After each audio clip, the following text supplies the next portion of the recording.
बिस्मिल्लाहिर्रहमानिर्रहीम। अस्सलाम वालेकुम डियर स्टूडेंट, कैसे हैं सब लोग। उम्मीद करता हूँ सब लोग खैरियत से होंगे। बच्चों, आज का जो हमारा टॉपिक है जिसको हमने डिस्कस करना है second year biology chapter number 15। और इसमें जो आज का हमारा टॉपिक है, क्या नाम है उसका जी, एक्सक्रीशन इन एनिमल। इसको हमने डिस्कस करना है डिटेल से इंशाल्लाह। इससे पहले हमने एक्सक्रीशन इन प्लांट को डिस्कस कर लिया है, अब हम बात करेंगे एक्सक्रीशन इन एनिमल। तो एक्सक्रीशन की डेफिनेशन आपको मैंने पहले बता दी है, दोबारा फिर सुन लें शॉर्ट फॉर्म में। एक ऐसा अमल जिसके अंदर क्या करता है, कोई भी जिस्म क्या करता है, अपने बॉडी से जो नाइट्रोजीनियस वेस्ट है उनको रिमूव करता है, तो उस प्रोसेस को क्या बोलते हैं, एक्सक्रीशन बोलते हैं।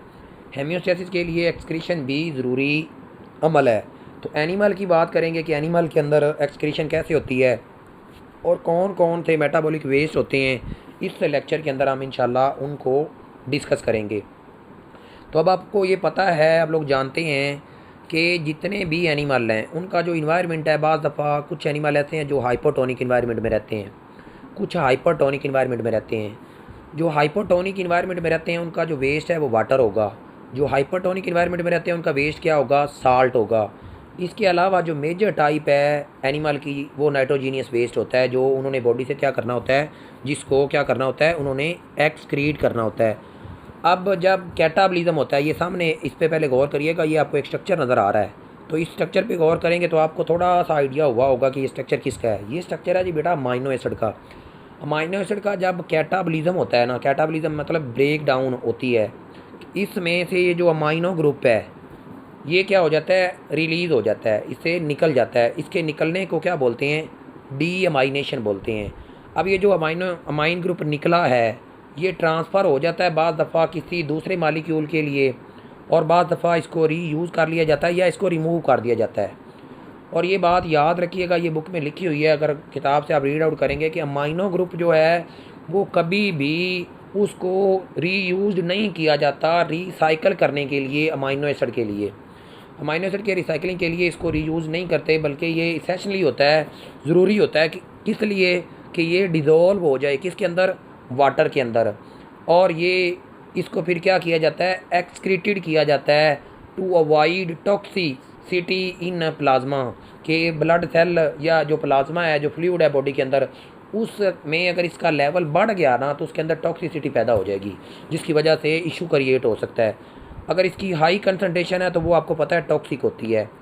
बॉडी के अंदर, ब्लड के अंदर या प्लाज्मा के अंदर अगर एलिवेटेड हो जाता है, इसका लेवल बढ़ जाता है, तो ये क्या काज करता है, कन्वलियन, जिसकी वजह से झटके लगना शुरू हो जाते हैं।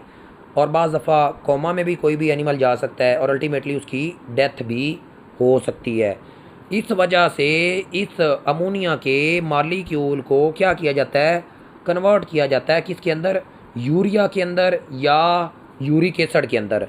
ये बात याद रखिएगा, इस वजह से इसको क्या किया जाता है, इसको कन्वर्ट कर लिया जाता है उसके अंदर यूरिया और यूरिक एसिड। बेसिकली ये तीन जो हैं ये मेजर मेटाबॉलिक वेस्ट हैं। इनके अलावा भी कुछ मेटाबॉलिक वेस्ट हैं जो लोअर क्वांटिटी में होते हैं, वो बात करेंगे, और वो मेटाबॉलिक वेस्ट जो बिल्कुल स्मॉल क्वांटिटी में होते हैं उनकी बात करेंगे। तो ये जो आपको पहले तीन नज़र आ रहे हैं, क्रिटिनाइन, ठीक है, क्रीटाइन और ट्राई मिथाइल ऑक्साइड, ये बच्चों तीनों जो हैं ये लोअर अमाउंट में जो मेटाबॉलिक वेस्ट हैं किसी भी एनिमल की बॉडी के अंदर। अब जो क्रिटिनाइन है ये प्रोड्यूस होता है क्रीटाइन से। अब क्रीटाइन क्या है, बेसिकली क्रीटाइन हेल्प करता है किसकी, मसल कॉन्ट्रैक्शन में। इसके बाद बात करते हैं जी वो वाले मेटाबॉलिक वेस्ट जो बिल्कुल स्मॉल क्वांटिटी में होते हैं, वो कौन कौन से हैं, वो ये तीन हैं, ये याद रखने हैं आपने। कौन कौन से तीन हैं, अमाइनो एसिड है, प्यूरिन है और पायरीमिडीन है।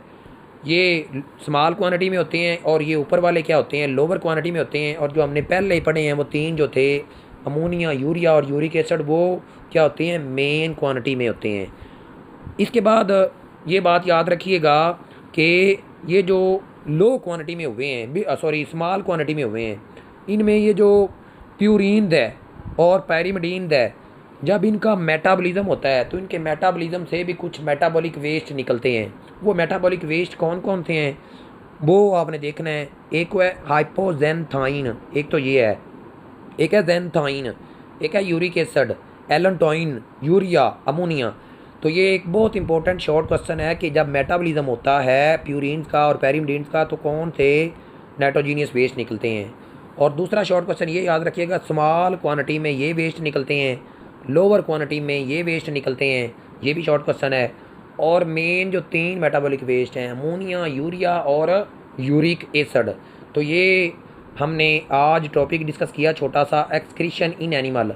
नेक्स्ट में इंशाल्लाह आप देखेंगे कि इनकी जो नेचर है, नेचर ऑफ एक्सक्रीटरी प्रोडक्ट, इनके हैबिटेट के साथ रिलेशन के साथ इंशाल्लाह हम इसमें इसको क्या करेंगे, डिस्कस करेंगे।